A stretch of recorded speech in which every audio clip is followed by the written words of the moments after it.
The Song of Achilles by Madeline Miller. Chapter 3. I stood in the field.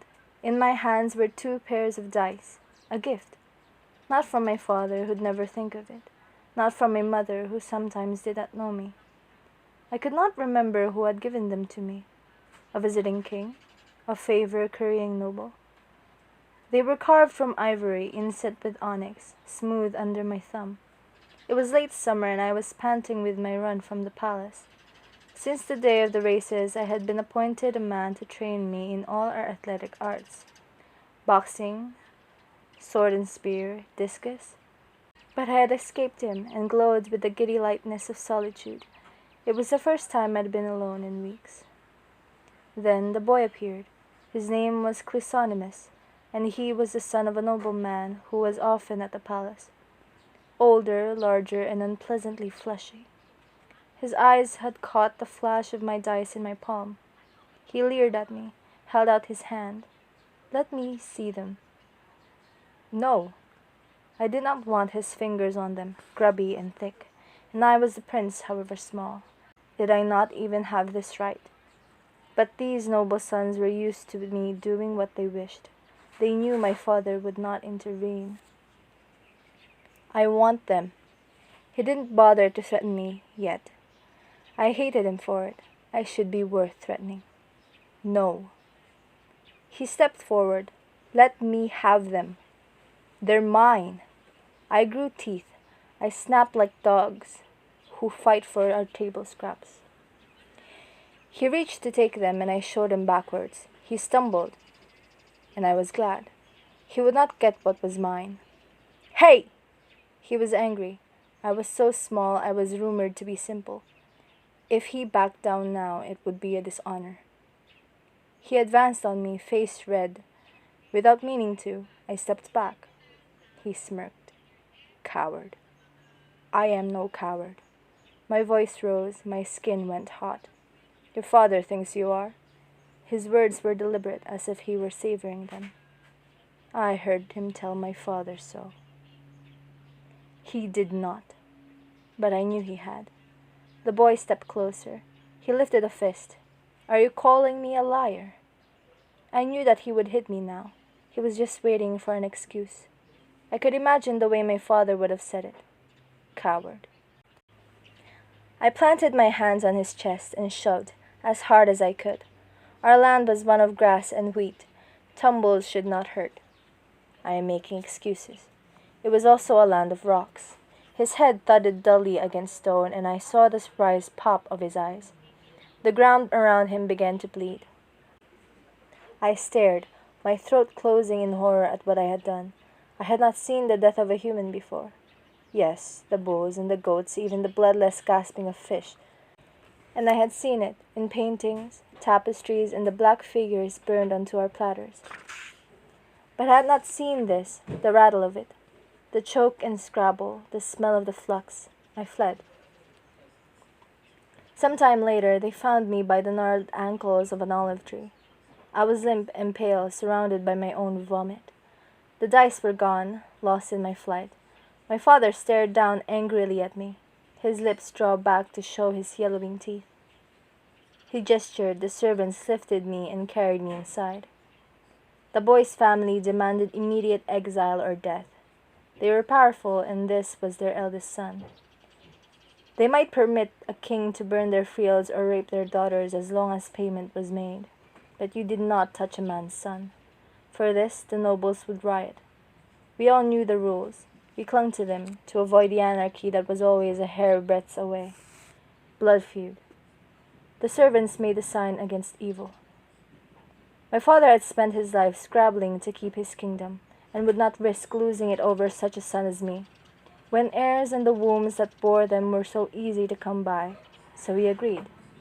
It would be exiled and fostered into another man's kingdom. In exchange for my weight in gold, they would rear me to manhood. I would have no parents, no family name, no inheritance. In our day, death was preferable. But my father was a practical man. My weight in gold was less than the expense of the lavish funeral my death would have demanded. This was how I came to be 10 and an orphan.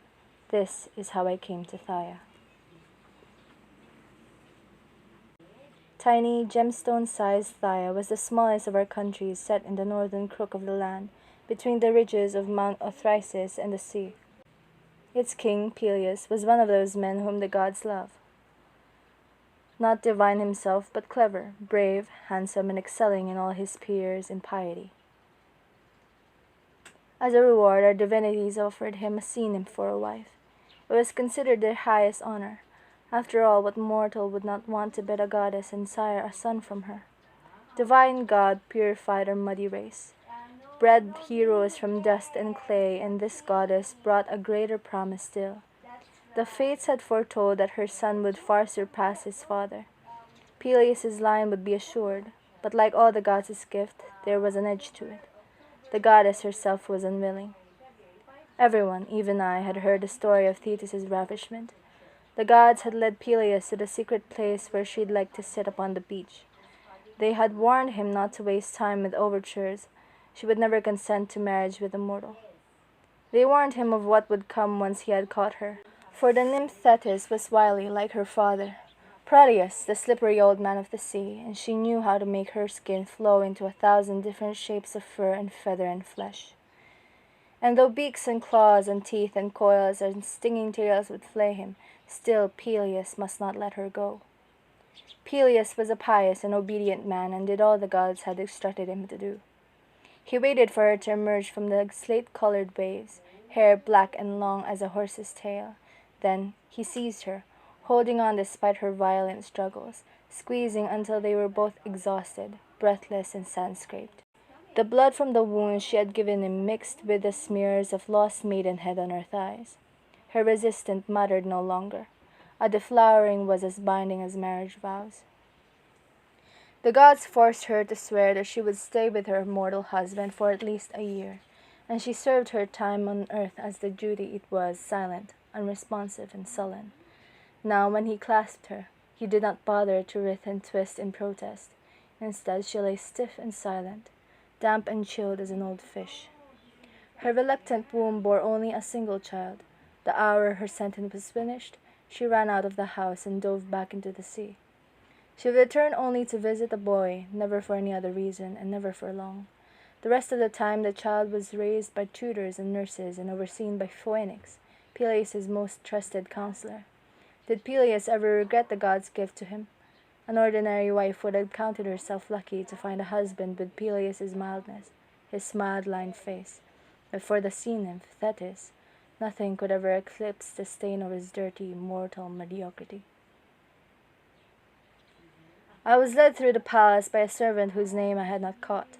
Perhaps he had not said it. The halls were smaller than at home, as if restrained by the modesty of the kingdom they governed.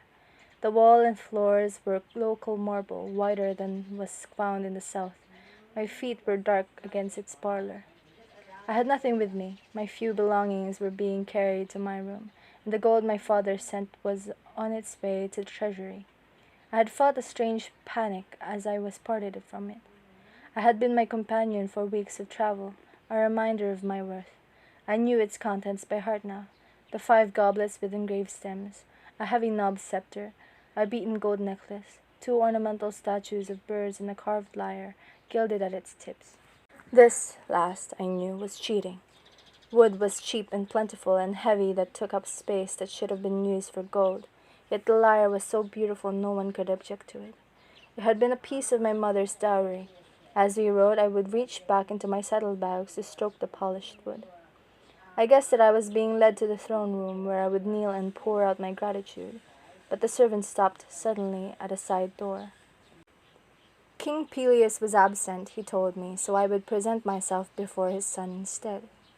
I was unnerved. This was not what I had prepared for. The dutiful words I'd practiced on donkey back. Peleus' son. I could still remember the dark wreath against his bright hair, the way his pink soles had flashed along the track.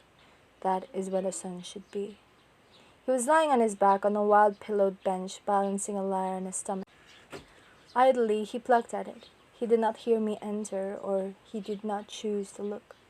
This is how I first began to understand my place here. Until this moment I had been a prince, expected and announced. Now I was negligible. I took another step forward, scuffing my feet, and his head lolled to the side to regard me. In the 5 years since I had seen him, he had outgrown his babyish roundness. I gaped at the cold shock of his beauty. Deep green eyes, features fine as a girl's. It struck me from a sudden, springing dislike. I had not changed so much nor so well. He yawned, his eyes heavy-lidded. "What's your name?" His kingdom was half, a quarter, an eighth of the size of my father's, and I had killed a boy and had been exiled, and still he did not know me. I ground my jaw shut and would not speak. He asked again louder, "What's your name?" My silence was excusable the first time. Perhaps I had not heard him. Now it was not. Patroclus. It was the name my father had given me, hopefully but invidiously at my birth, and it tasted of bitterness on my tongue. Honor of the father, it meant. I waited for him to make a joke out of it, some witty jape about my disgrace. He did not. Perhaps I thought, he is too stupid to. He rolled onto his side to face me. A stray lock of gold fell half into his eyes. He blew it away. "My name is Achilles." I jerked my chin up an inch in bare acknowledgement. We regarded each other for a moment, then he blinked and yawned again, his mouth cracked wide as a cat's. "Welcome to Thaya." I had been raised in the court and knew dismissal when I heard it.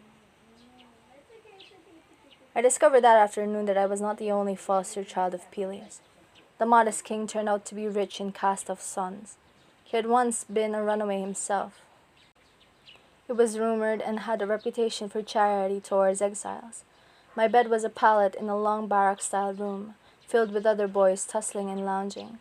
A servant showed me where my things had been put. A few boys lifted their heads, stared. I am sure one of them spoke to me, asked my name. I am sure I gave it. They returned to their games, no one important. I walked stiff-legged to my pallet and waited for dinner. We were summoned to eat at dusk by a bell, bronze struck from deep in the palace turnings. The boys dropped their games and tumbled out into the hallway. The complex was built like a rabbit warren, full of twisting corridors and sudden inner rooms. I nearly tripped over the heels of the boy in front of me, fearful of being left behind and lost. The room for meals was a long hall at the front of the palace, its windows opening onto Mount Othryse's foothills. It was large enough to feed all of us, many times over. Peleus was a king who liked to host and entertain. We sat on its oak wood benches at tables they were scratched from years of clattering plates. The food was simple but plentiful, salted fish and thick bread served with herb cheese. There was no flesh here of goats or bulls. That was only for royalty or festival days. Across the room I caught a flash of bright hair in lamplight. Achilles. He sat with a group of boys whose mouths were wide with laughter at something he'd said or done. This is what a prince should be. I stared down at my bread, its coarse grains that rubbed rough against my fingers. After supper, we were allowed to do as we liked. Some boys were gathering in the corner for a game. "Do you want to play?" one asked. His hair still hung in childhood curls. He was younger than I was. "Play?" "Dice." He opened his hand to show them, carved a bone flecked with black dye. I started, stepped backwards. "No," I said too loudly. He blinked in surprise. "All right." He shrugged and was gone. That night I dreamed of the dead boy, his skull cracked like an egg against the ground. He has followed me. The blood spreads, dark as spilled wine. His eyes opened and his mouth begins to move. I clapped my hands over my ears. The voices of the dead were said to have the power to make the living mad. I must not hear him speak. I awoke in terror, hoping I had not screamed aloud. The pinpricks of stars outside the window were the only light. There was no moon I could see. My breathing was harsh in the silence. The marsh-reed ticking of the mattress cracked softly beneath me, rubbing its thin fingers against my back. The presence of the other boys did not comfort me. Our dead come for their vengeance, regardless of witnesses. The stars turned, and somewhere the moon crept across the sky. When my eyes dragged close again, he was waiting for me still, covered in blood, his face as pale as bone. Of course he was. No soul wished to be sent early to the endless gloom of our underworld. Exile must satisfy the anger of the living, but it did not appease the dead. I awoke sandy-eyed, my limbs heavy and dull. The other boys surged around me, dressing for breakfast, eager for the day. Word had spread quickly of my strangeness, and the younger boy did not approach me again with dice or anything else. At breakfast, my fingers pushed bread between my lips and my throat swallowed. Milk was poured for me. I drank it. Afterwards, we were led into the dusty sun of the practice yards for training in spear and sword. Here is where I tasted the full truth of Peleus's kindness. Well trained and indebted, we would one day make him a fine army. I was given a spear, and a callous hand corrected my grip, then corrected it again. I threw and grazed the edge of the oak tree target. The master blew out a breath and passed me a second spear. My eyes traveled over the other boys, searching for Peleus' son. He was not there. I sighted once more at the oak. Its bark pitted and cracked, oozing sap from punctures. I threw. The sun drove high, then higher still. My throat grew dry and hot, scratched with burning dust. When the masters released us, most of the boys fled to the beach, where small breezes still stirred. There they diced and raced, shouting jokes in the sharp, slanting dialects of the north. My eyes were heavy in my head, and my arm ached from the morning's exertion. I sat beneath the scrubby shade of an olive tree to stare out over the waves. No one spoke to me. I was easy to ignore. It was not so very different from home, really. At night, the moon slivered smaller and smaller. I stared until I could see it even when I closed my eyes. The yellow curved bright against the dark of my eyelids. I hoped it might keep the visions of the boy at bay. Our goddess of the moon is gifted with magic, with power over the dead. She could banish the dreams if she wished. She did not. The boy came night after night with his staring eyes and splintered skull. Sometimes he turned and showed me the hole in his head, where the soft mass of brain hung loose. Sometimes he reached for me. I would wake, choking on the horror, and stare at the darkness until dawn.